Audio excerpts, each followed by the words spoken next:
सभी मित्रों परिजनों का भावगंगा के सबका हल के इस 356वें अंक में आपका स्वागत है, अभिनंदन है।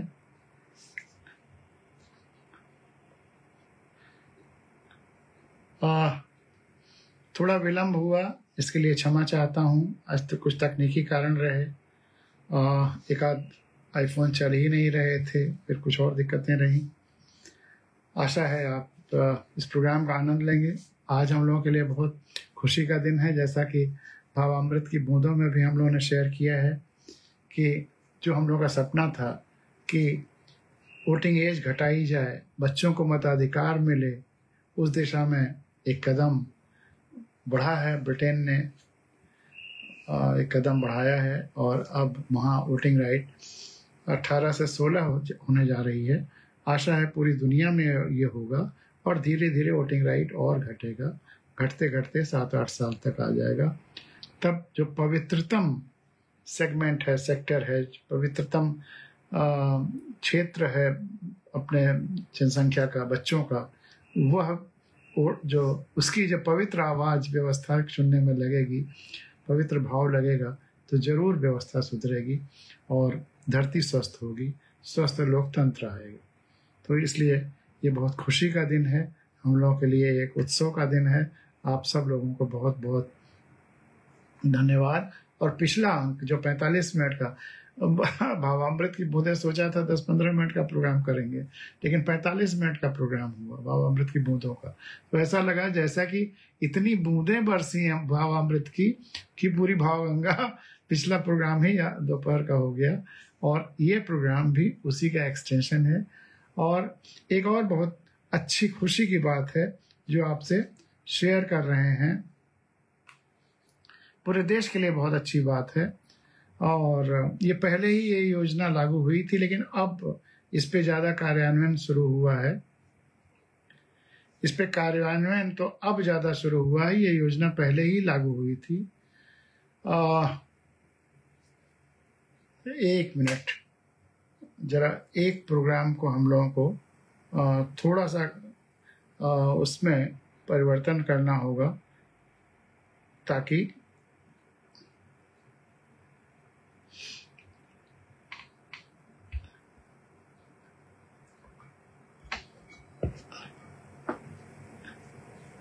ये जो अपना इसमें नेट की कमी अभी आई है,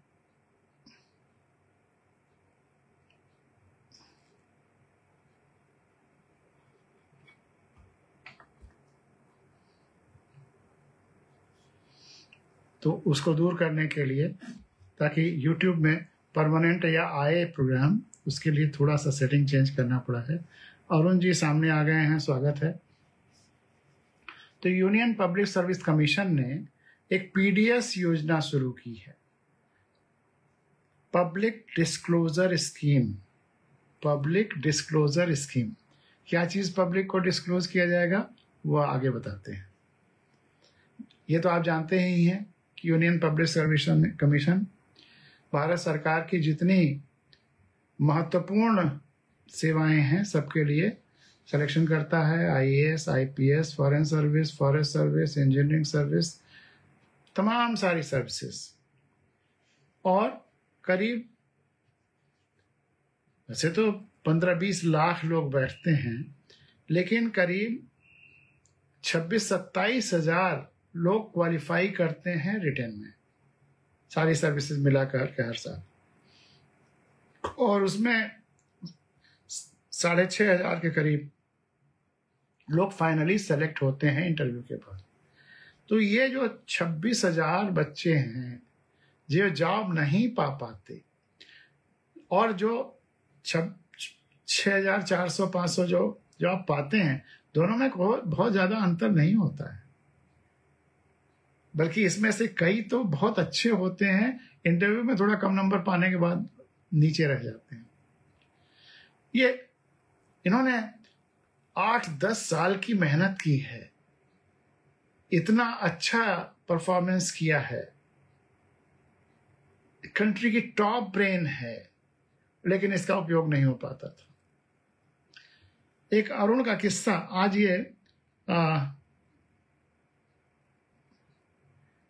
इस दोनों में दैनिक भास्कर में भी और इंडियन एक्सप्रेस में, इसमें तो मैंने देखा, बाकी करीब करीब सारे अखबारों में आज इसकी चर्चा है कि इस पब्लिक डिस्क्लोजर स्कीम का, पब्लिक सर्विस कमीशन का।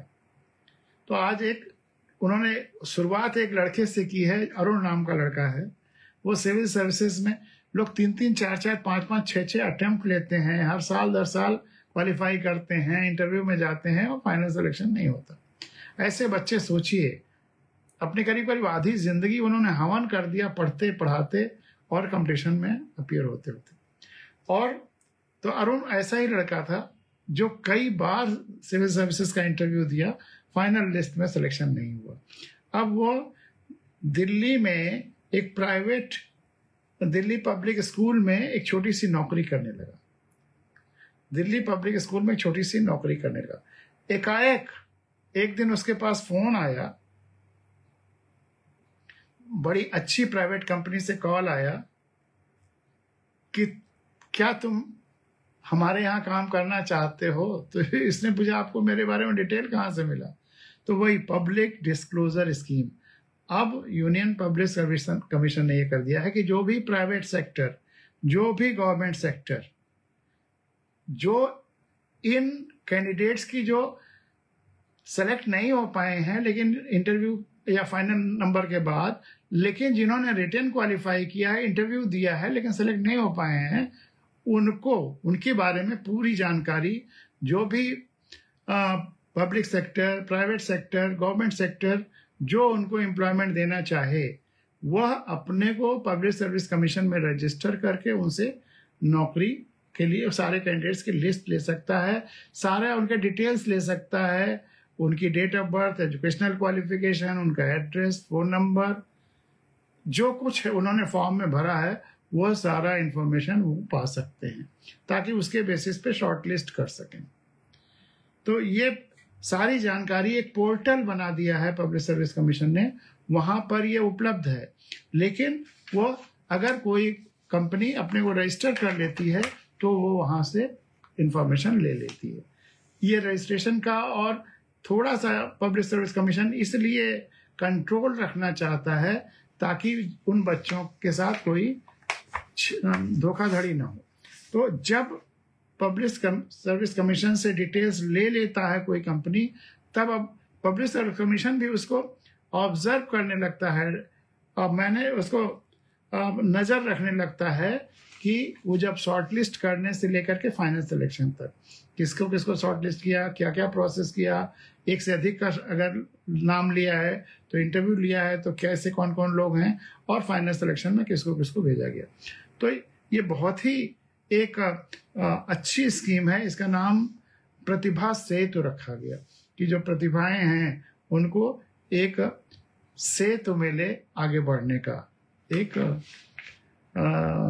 पुल मिले, एक अपने भावी जिंदगी में अलग अलग सेक्टर्स में वो उनके इंटेलिजेंस का भी देश को उपयोग हो। तो ये सबके लिए अच्छा है, बच्चों के लिए अच्छा है कि उनके भविष्य के लिए बहुत अच्छा है। सरकारी और प्राइवेट कंपनियां और सरकार की और एजेंसीज, उनको ये फायदा है कि इतनी मेहनत अगर सबको सेलेक्ट करने में वो करेंगे, देश भर से इतने अच्छे बच्चे नहीं मिल पाएंगे।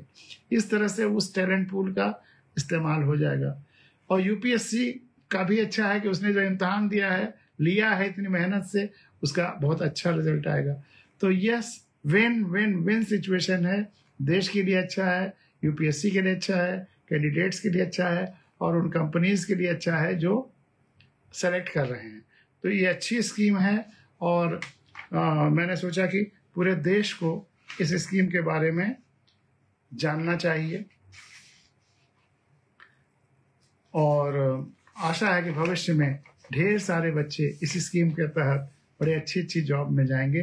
तो कहाँ अरुण कुछ 1000 रुपए पा रहा होगा दिल्ली पब्लिक स्कूल में छोटी सी नौकरी, और कहाँ लैक्स में उसको सैलरी मिलने लगी उस प्राइवेट सेक्टर की अच्छी कंपनी से, क्योंकि उसने इतनी मेहनत की थी, उसके टैलेंट का अब सही इस्तेमाल हुआ। तो अब हम लोग जो गज़ल के शेर पढ़ रहे थे, 8-10 शेर आपके सामने रखते हैं। आज चूंकि भावामृत की बूंदों का कार्यक्रम भी खूब लंबा हुआ, तो ये प्रोग्राम अपना 10-15 मिनट में समाप्त करेंगे हम लोग। अरुण जी सामने हैं, और आइए अरुण जी को नमस्कार, और आइए कुछ शेर आपके सामने रखते हैं।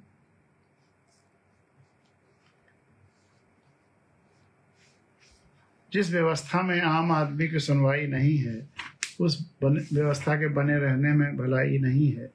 जहां आम आदमी की सुनवाई नहीं है, उस व्यवस्था के बने रहने में भलाई नहीं है।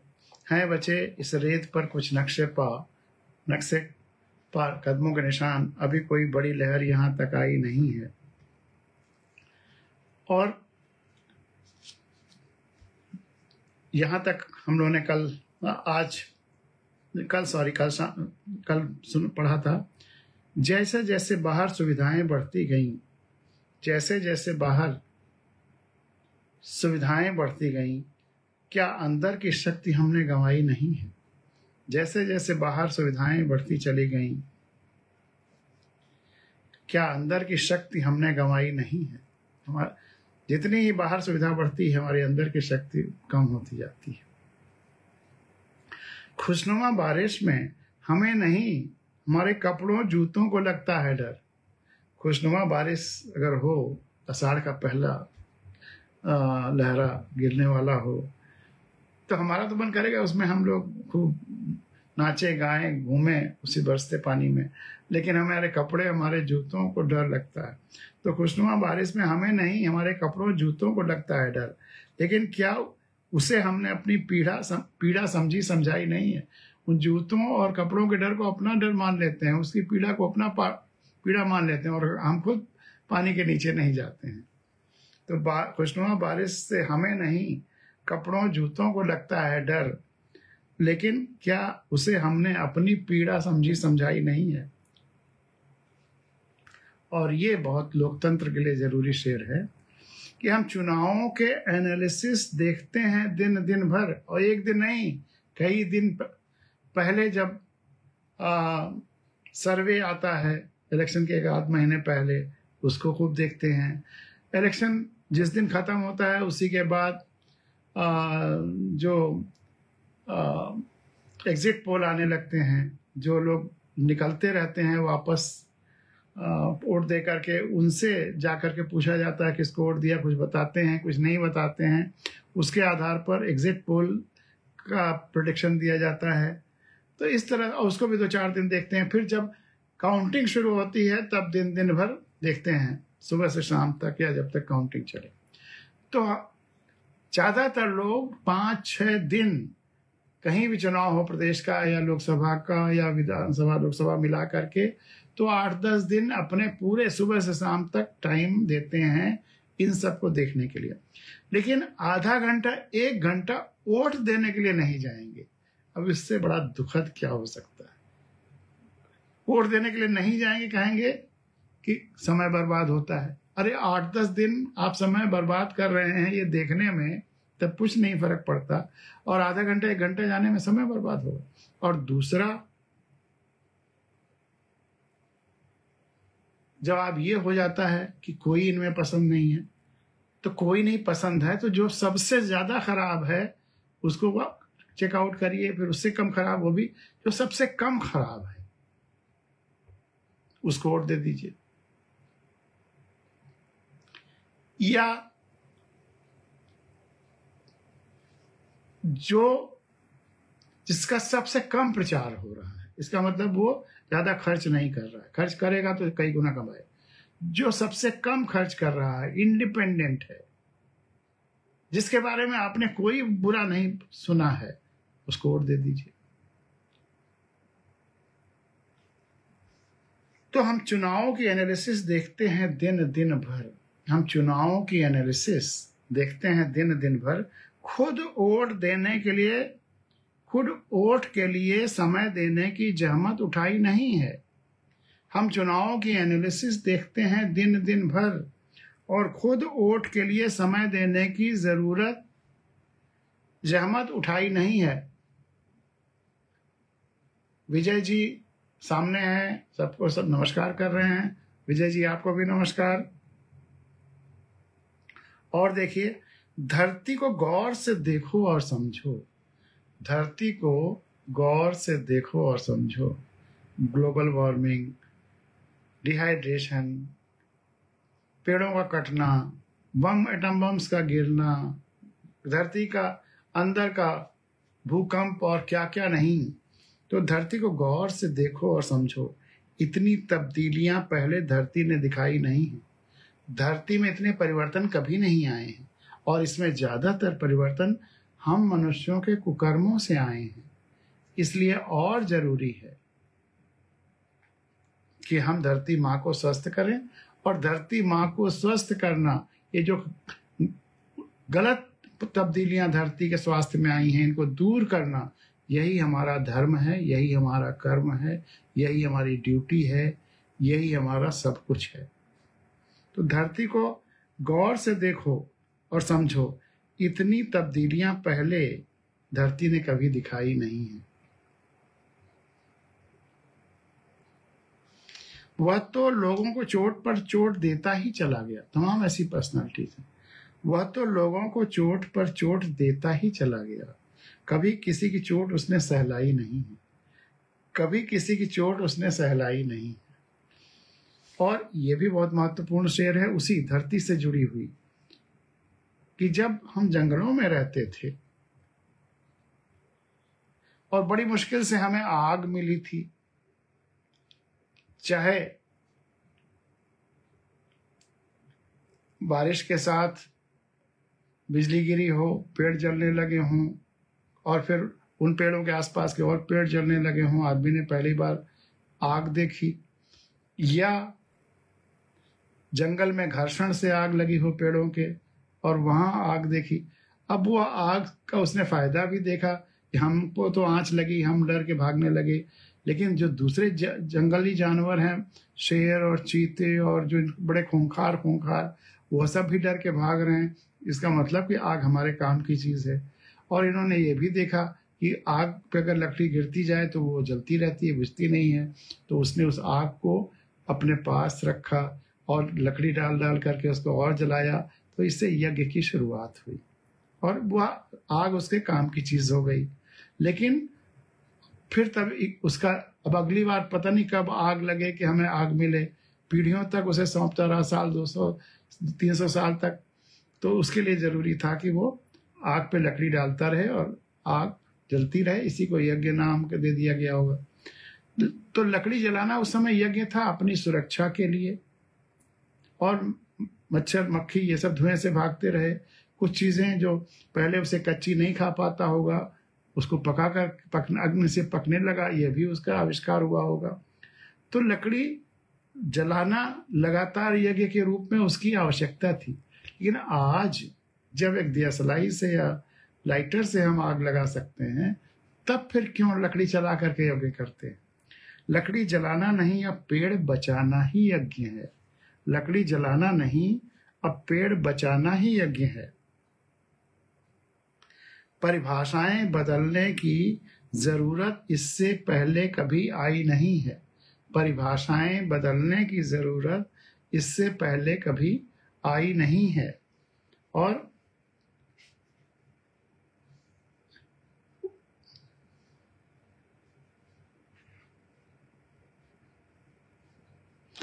पत्तियां भर खोट ली, जड़ें छोड़ दी। पत्तियां भर खोट ली, जड़ें छोड़ दी, यह तो हुई कोई निराई नहीं है। निराई तो वो होती है जब वीड्स को हमेशा हटाना हो तो उसकी जड़ें हटाना ही निराई है। लेकिन आजकल इतना लोग शॉर्टकट करते हैं कि बुराई की जड़ें या और चीजों की जड़ें जो नुकसानदेह हैं उनको पड़ी रहने देते हैं, ऊपर ऊपर दिखावा कर देते हैं, पत्ती पत्ती हटा देते हैं। तो पत्तियां भर खोट ली, जड़ें छोड़ दी, यह तो हुई कोई निराई नहीं है।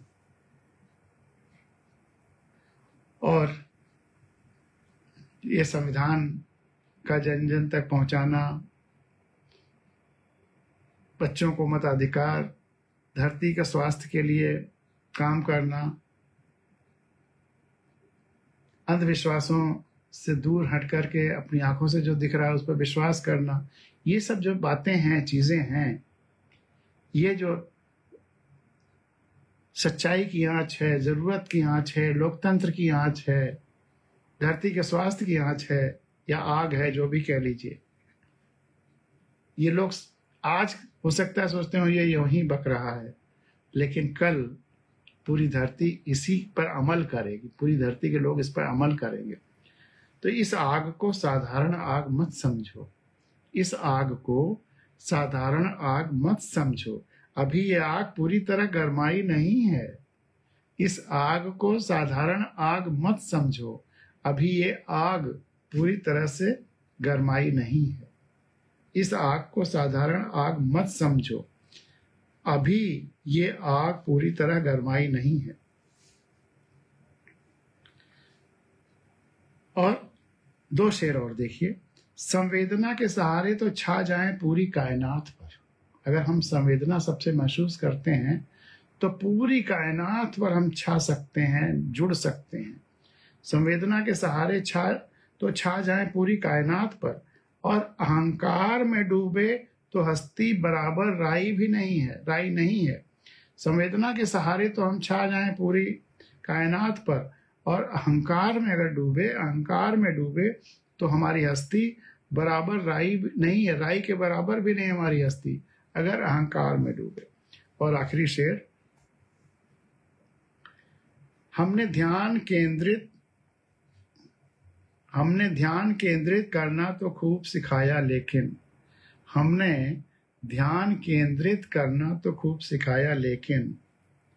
समग्र दृष्टि के विकास के बिना हुई पूरी पढ़ाई नहीं है। हमने ध्यान केंद्रित करना तो खूब सिखाया, लेकिन समग्र दृष्टि के विकास के बिना हुई पूरी पढ़ाई नहीं है। हमने ध्यान केंद्रित करना तो खूब सिखाया, लेकिन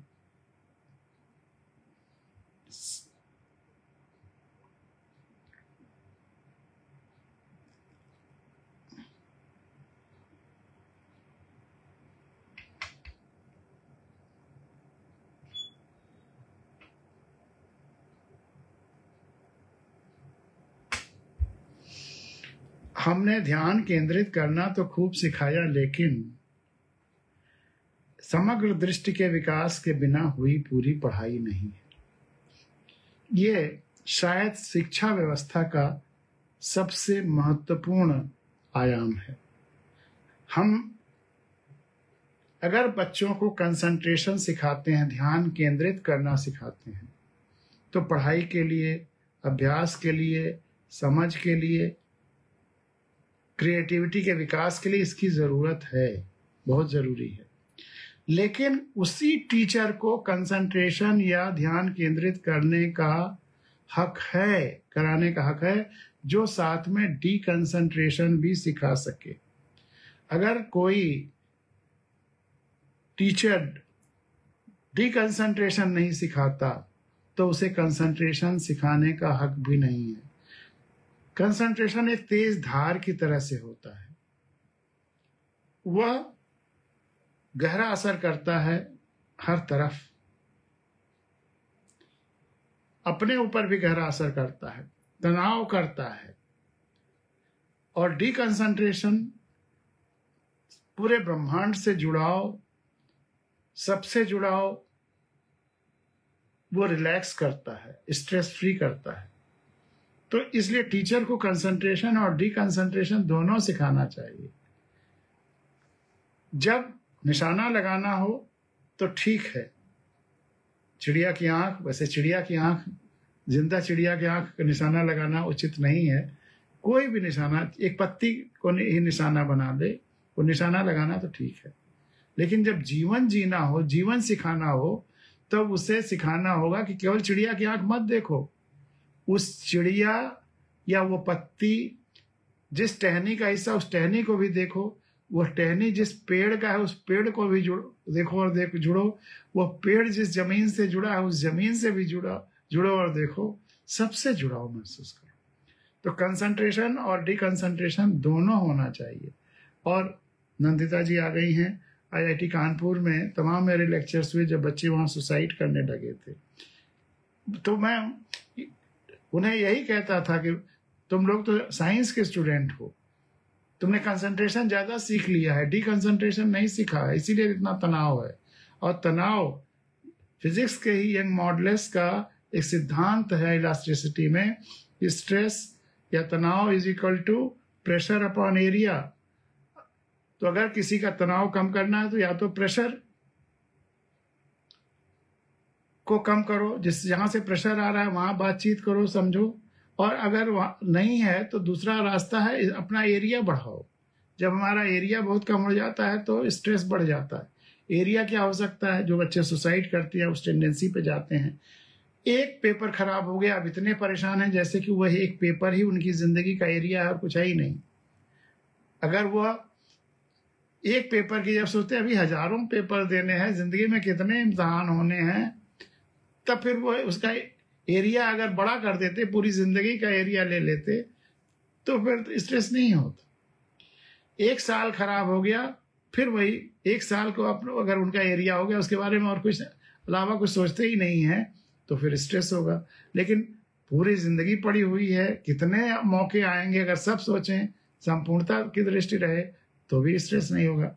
एक लड़की या एक लड़का एक दूसरे के अगर लिए बस वही एरिया हो जाता है, उसी के बारे में सोचता है और कोई सोच ही नहीं पाता, तो फिर वही संकट, एरिया इतना कम हो गया कि स्ट्रेस बढ़ जाएगा। और अगर अपनी ज़िंदगी को सबसे जुड़ाव महसूस करें तो फिर मस्ती रहती है। तो इसलिए टीचर्स को अगर उस कंसंट्रेशन सिखाने का हक उसी को है जो डी कंसंट्रेशन या सबसे जुड़ाव वाली फीलिंग, वह दृष्टि, जो संपूर्ण दृष्टि भी साथ में दे। तो समग्र दृष्टि, हमने ध्यान केंद्रित करना तो खूब सिखाया, लेकिन समग्र दृष्टि के विकास के बिना हुई पूरी पढ़ाई नहीं है। हमने ध्यान केंद्रित करना तो खूब सिखाया, लेकिन समग्र दृष्टि के विकास के बिना हुई पूरी पढ़ाई नहीं है। और ये इसी के साथ आज के ये सबका हल कार्यक्रम का अंक समाप्त होता है। बहुत बहुत आपको धन्यवाद, और इस बात के लिए भी धन्यवाद कि हम लोगों का जो सपना है जीवोक्रेसी का और बच्चों को मताधिकार का, जिससे व्यवस्थाएं शुद्ध हों, उसकी तरफ व्यवस्थाएं एक कदम जाना शुरू हो गया है, कम से कम इंग्लैंड में। बहुत बहुत खुशी की बात है, आप सबको बधाइयाँ। और जहां आम आदमी की सुनवाई नहीं है, उस व्यवस्था के बने रहने में भलाई नहीं है। हैं बचे इस रेत पर कुछ नक्शा पा, अभी कोई बड़ी लहर यहाँ तक आई नहीं है। निश्चल कुमार जी, आर.डी. तिवारी जी, सब लोग हैं, सबका स्वागत है, अभिनंदन है। और इसी के साथ ये प्रोग्राम यहाँ पर समाप्त होता है। कल सुबह फिर मिलेंगे भवामृत की बूंदों में। बहुत बहुत धन्यवाद।